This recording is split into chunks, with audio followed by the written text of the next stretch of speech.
بسم اللہ الرحمن الرحیم۔ آج ہم سورہ بقرہ کی آیت نمبر 61 کا ترجمہ اور تفسیر کریں گے۔ سب سے پہلے ہم ترجمہ دیکھتے ہیں۔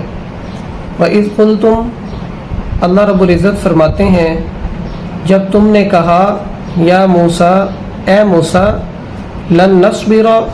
ہم ہرگز نہیں صبر کر سکتے، علی طعام واحد، ایک کھانے پر، فادعو، بس دعا کیجئے، لنا، ہمارے لیے،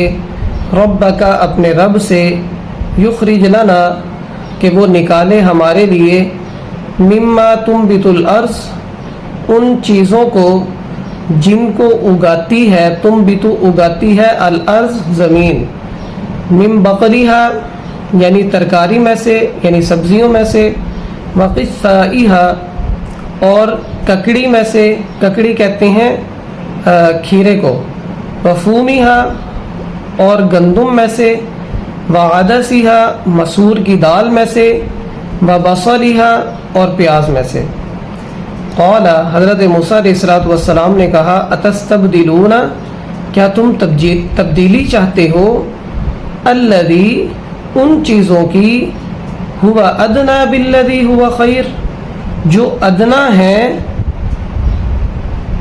بہتر کے بدلے، یعنی اس کا مطلب ہوگا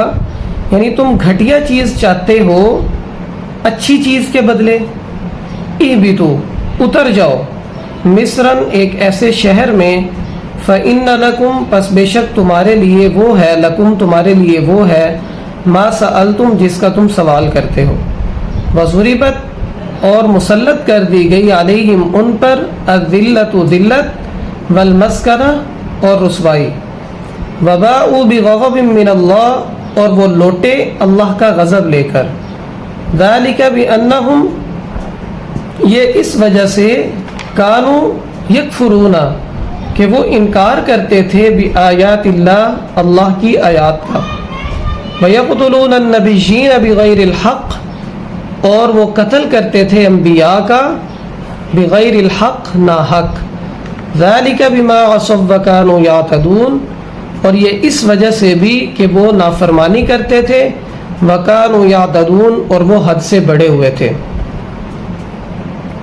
اب ہم اس کی مختصر سی تفسیر کرتے ہیں۔ دیکھیں پیچھے ذکر ہوا کہ اللہ رب العزت نے بنی اسرائیل پر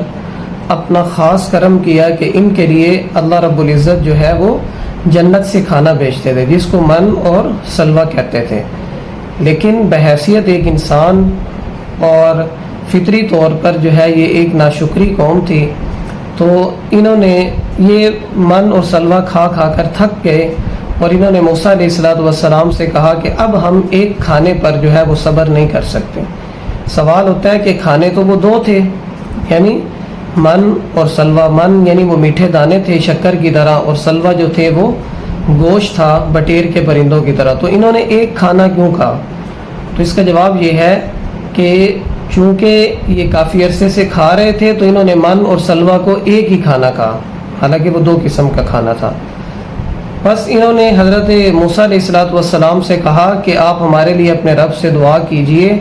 کہ ہم نے سبزی کھانی ہے، ہم نے کھیرا کھانا ہے، گندم، وعدسھا، مسور کی دال اور پیاز، یعنی ہم ایک کھانا کھا کھا کر تھک گئے ہیں، ہم جو ہے یہ ساری چیزیں کھاتے ہیں، یعنی جس طرح ہم مصر میں رہ رہے تھے اور ہم مختلف چیزیں کھاتے تھے، تو اب ہمارا یہاں پر بھی جو ہے مختلف چیزیں کھانے کو دل کر رہا ہے۔ یہاں پر حضرت موسیٰ علیہ السلام کو ان پر جو ہے غصہ آیا، اور انہوں نے کہا، اتستبدلون الذی، کیا تم تبدیلی چاہتے ہو ہیں ایک گھٹیا چیز کی ایک اعلیٰ چیز کے بدلے میں؟ ظاہر ہے کہ یہ جنت کے کھانے کے بدلے میں یہ ککڑی ہو گئی، گندم ہو گئی ہے، مسور کی دال ہو گئی، پیاز ہو گئی، سبزیاں ہو گئی، تو یہ تو ایک گھٹیا چیزیں ہیں، اور جو جنت کا کھانا ہے وہ تو اعلیٰ چیز ہے۔ تو حضرت موسیٰ علیہ السلام نے کہا کہ کیا تم یہ خواہش کرتے ہو تو تم گھٹیا چیزیں کھاؤ، اور جنت کا کھانا جو ہے وہ تمہیں پسند نہیں آ رہا؟ تو حضرت موسیٰ علیہ السلام کی زبان سے پھر اللہ رب العزت نے جو ہے یہ بات کہلوائی کہ پھر اتر جاؤ ایک ایسے شہر میں، فَإِنَّ لَكُمْ مَا سَأَلْتُمْ، بے شک تمہارے لیے وہ سب کچھ ہوگا جس کا تم کیا کرتے ہو، سوال کرتے ہو۔ ٹھیک ہے، وہ پیچھے بھی آ گیا اس والی آیت میں کہ ایک ایسی بستی میں جاؤ جہاں پر تم جو کچھ چاہو گے وہ کھاؤ گے، ٹھیک ہے۔ اللہ رب العزت نے کہا کہ اس بستی میں جا کے چلے جاؤ، اور اس بستی میں اللہ رب العزت نے جو ہے ان کو فتح بھی دی۔ خیر، یہاں پر اللہ رب العزت نے کہا کہ تم چلے جاؤ ایک ایسے شہر میں، اور جو ہم آپ کو نعمت دے رہے تھے وہ نعمت تم سے چھین لی جائے گی۔ اب اللہ رب العزت فرما رہے ہیں کہ یہ ایسا کیوں ہوا، یعنی اللہ کی ناشکری کرنے کی وجہ سے اللہ نے ان پر ذلت اور رسوائی جو ہے وہ مسلط کر دی، اور یہ اللہ کا غضب لے کر لوٹے۔ یعنی پیچھے بھی ان کی بہت ساری ایسی چیزیں آئیں کہ انہوں نے اللہ رب العزت کی نافرمانی کی، جیسے اللہ نے کہا کہ تم سجدہ کرتے ہوئے جو ہے، یہاں پہ آیا کہ تم اس بستی میں داخل ہونا سجدہ کرتے ہوئے اور حتہ کہتے ہوئے، تو انہوں نے نافرمانی کی۔ وہ کیا کہہ رہے تھے، یعنی وہ گھسٹ کر داخل ہوئے اور حتہ کے بجائے ہنتا کہا کہ ہم نے تو گندم کھانی ہے، ٹھیک ہے۔ اور اس کے علاوہ اور بھی بہت ساری ان کی نافرمانیاں تھیں، تو اللہ نے پیچھے ہم نے ذکر کیا، تو اللہ نے فرمایا کہ ان نافرمانیوں کی وجہ سے ہم نے ان پر ذلت اور رسوائی جو ہے وہ ڈال دی، ٹھیک ہے، اور وہ اللہ کا غضب لے کر لوٹے۔ اب ذلت اور رسوائی اس کا کیا مطلب ہے کہ اللہ رب العزت نے پیچھے جو آیا کہ ان کو اللہ نے دو بڑے بڑے انعام دیے ہوئے تھے۔ ایک تو یہ کہ ان کو اللہ نے بادشاہت دی تھی، دوسرا یہ کہ اللہ نے کثرت سے انبیاء بھیجے ان کے پاس، ان کی قوم میں۔ اللہ نے بادشاہت بھی چھین لی، اور انبیاء کا جو سلسلہ تھا وہ بھی ان کی قوم میں آنا کیا ہو گیا، ختم ہو گیا۔ یعنی 2000 سال یا 3000 سال تاریخ میں ملتا ہے کہ یہ پوری دنیا میں بھٹکتے رہے اور ان کا مستقل ٹھکانہ کہیں بھی نہ ہوا، ٹھیک ہے۔ تو اس طرح یہ اللہ کا غضب لے کر لوٹے۔ اب یہ کس وجہ سے ان پر ذلت اور رسوائی نازل کی، وہ آگے اللہ 3 بڑی بڑی وجہ بھی بتا رہے ہیں۔ باقی سوال یہ ہوتا ہے کہ یہاں پر تو اللہ رب العزت فرما رہے ہیں کہ ان پر اللہ نے ذلت اور رسوائی نازل کر دی ہے، اور یہ پوری دنیا میں اللہ کا غضب لے کر لوٹے۔ لیکن آج کل ہم دیکھیں تو اس وقت جو ہے پوری دنیا کی جو معیشت ہے وہ یہودیوں کے ہاتھ میں ہے، تو پھر ان پر ذلت اور رسوائی تو نہ ہوئی، بلکہ دنیا میں تو یہ ایک قسم کا جو ہے یہ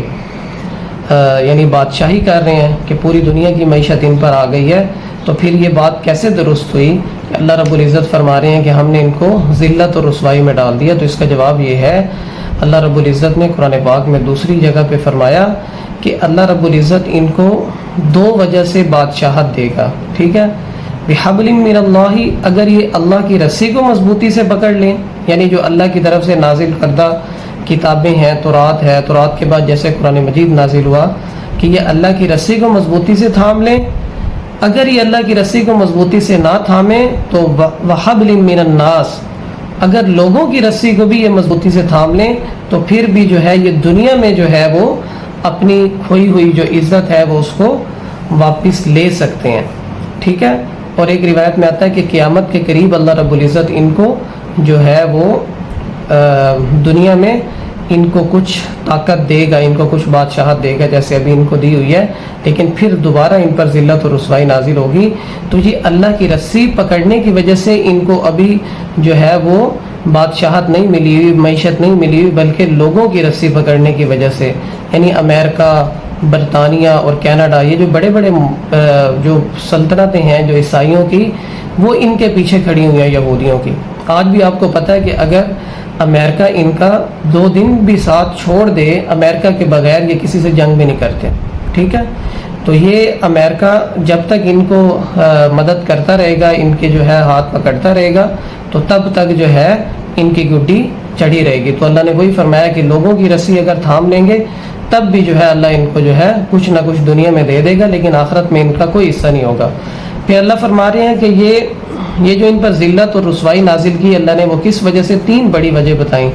ذالک بانہم کانوا یکفرون بآیات اللہ، یہ اللہ کی آیات کا انکار کرتے ہیں، یعنی یہ کفر کرتے ہیں۔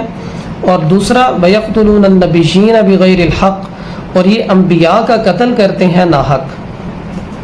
ایک روایت میں آتا ہے کہ انہوں نے ایک دن میں 300 سے زائد انبیاء کا قتل کیا، کیونکہ کثرت سے انبیاء ان کے پاس آئے، تو انہوں نے اس قدر جو ہے بے حرمتی کی انبیاء کی۔ حضرت زکریا، حضرت یحییٰ علیہ السلام، یہ مشہور نبی ہیں اللہ کے، ان کو بھی انہوں نے کیا کیا، قتل کیا۔ اور یہاں تک کہ جن لوگوں نے ان کو روکا کہ یہ انبیاء جو ہیں یہ اللہ کے نیک بندے ہیں اور یہ اللہ کا پیغام لانے والے، ایسا نہ کرو تم پر اللہ کا عذاب آئے گا۔ تو انہوں نے ان بندوں کو بھی جو ہے وہ قتل کر دیا۔ اور تیسری وجہ اللہ نے ان پر ذلت اور رسوائی نازل کی کہ ذالک بما عصوا وکانوا یعتدون، کہ یہ نافرمان ہو گئے، وکانوا یعتدون، اور یہ حد سے بڑھ گئے۔ ٹھیک ہے، تو ان کی جو ہے قصص بیان کر کے اور ان کی جو ہے برائیاں بیان کر کے اللہ رب العزت جو ہے وہ ہمیں بھی بتا رہے ہیں کہ ہم بھی جو ہے ان سے عبرت حاصل کریں، اللہ کی نافرمانی سے بچیں اور حد سے بڑھنے والے نہ ہو جائیں، یعنی اللہ اور اس کے رسول نے جو حدود لگائی ہیں ان حدود سے آگے نہ جائیں اور اس پر کیا کریں، اللہ اور اس کے رسول کی فرما برداری کریں اور ان کے احکام کی پابندی کریں، پیروی کریں۔ اللہ رب العزت سے دعا ہے کہ مجھے بھی اللہ رب العزت قرآن مجید کو سمجھنے والا اور اس پر عمل کرنے والا بنائے، اور آپ سب کو بھی قرآن مجید پر عمل کرنے والا بنائے۔ وما علینا الا البلاغ۔